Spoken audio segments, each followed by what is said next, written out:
Mesdames, Messieurs, permettez-moi tout d'abord de remercier très chaleureusement le vice-président Katainen d'avoir accepté de venir débattre avec nous de ce sujet très important de l'investissement européen pour nos villes et régions. Et je me permettrai maintenant de jeter un regard sur cette politique du point de vue du Comité des régions et de nos différents membres. C'est évident, la thématique de l'investissement est une priorité quasiment absolue pour notre comité parce qu'il constitue le défi majeur pour nos collectivités territoriales si elles veulent maintenir leur capacité d'action et d'investissement. Et cette capacité d'investissement est essentielle au bon fonctionnement de nos sociétés car ce sont justement ces investissements qui permettent d'améliorer le quotidien de nos populations. Et par ailleurs, ils sont aussi le moteur du développement européen, vu qu'ils représentent plus de 2/3 de l'ensemble des investissements publics en Europe. Nous avons entendu les bienfaits du plan d'investissement appelé plan Juncker, qui a maintenant 18 mois derrière lui, et qui a été une des grandes priorités de la Commission. C'est vrai qu'au départ, il y avait quelques interrogations sur l'origine des fonds, sur le processus de sélection, notamment en ce qui concerne la contribution et la participation des autorités territoriales, ou encore sur ce fameux effet multiplicateur de 1 pour 15 qui avait laissé plus d'un sceptique. Nous pouvons constater aujourd'hui que les premières réalisations sont un succès. Mais il reste évidemment aussi des questions qu'il ne faut pas éluder. Comme par exemple la question de l'articulation avec les fonds de cohésion ou encore l'équilibre géographique dans cette Europe tellement riche et diverse, en diversité. On peut aussi s'interroger sur le faible taux de financement des projets EFSI, voire même, comme par exemple dans le cas de Malte ou de Chypre, d'une absence totale de projets jusqu'à présent dans les États membres qui souffrent davantage du déficit d'investissement par rapport à leur produit intérieur brut. Sans doute que des efforts supplémentaires pourraient être menés dans ces pays en matière d'information et ceci aurait notamment pour avantage d'éviter à terme un débat sur d'éventuels quotas. Il faut ajouter à cela une question essentielle, qui est celle de l'additionnalité.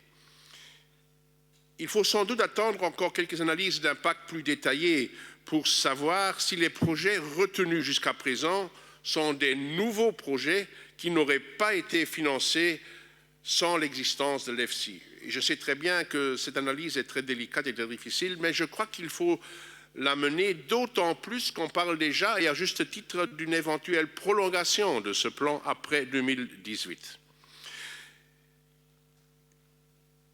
Je pense qu'au-delà de ces éléments, sur lesquels d'ailleurs notre président Markku Markkula se penchera bientôt lors d'un avis intitulé « Combler le déficit d'investissement en Europe », au-delà de tout cela se pose cependant une autre question fondamentale qui est celle du volume de ces investissements.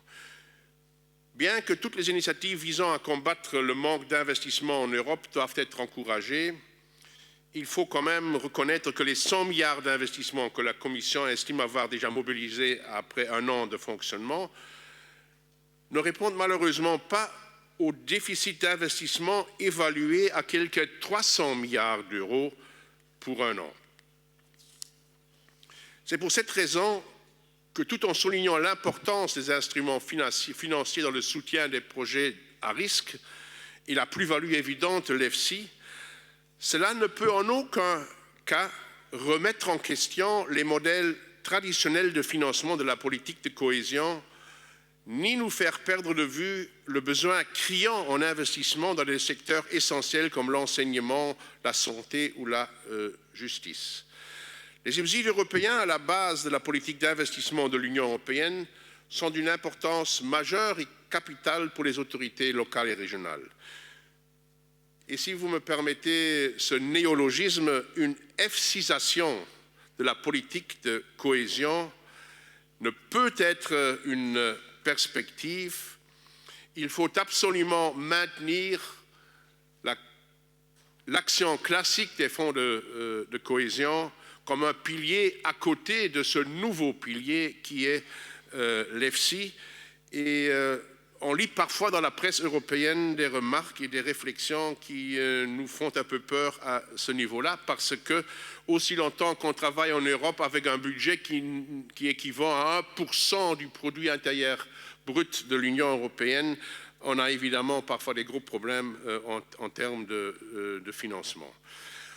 En tout cas, il est essentiel de constater que ce pilier EFSI est très intéressant pour des activités et des initiatives qui sont susceptibles de générer des revenus et des plus-values financières, mais il y a tout un grand champ d'investissement qui n'est pas concerné par ces investissements. Et pour cela, il faut maintenir la capacité d'action des collectivités territoriales.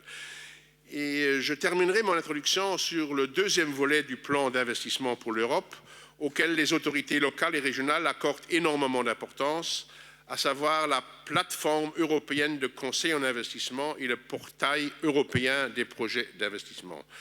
Je suis convaincu que l'identification des projets deviendra de plus en plus complexe avec le temps, lorsque l'enthousiasme lié au lancement d'une nouvelle initiative sera quelque peu retombé. Et c'est là justement que les autorités locales et régionales devront jouer un rôle clé dans l'identification et le soutien de projets. Avec la connaissance des situations spécifiques de leurs territoires respectifs, les collectivités territoriales pourront aider concrètement à sensibiliser et stimuler les promoteurs, participer à la structuration des projets afin d'éviter des obstacles au financement et prendre une part active dans l'organisation des plateformes opérationnelles d'investissement. Et je veux à ce titre vraiment remercier tout particulièrement le commissaire Katainen de nous avoir fait la proposition de rejoindre ces plateformes d'investissement dans les zones urbaines. En cela se concrétise déjà d'une façon très précise une initiative qui vient en appui du Pacte Amsterdam, l'agenda européen pour les villes auquel le Comité des régions a contribué activement. Merci beaucoup.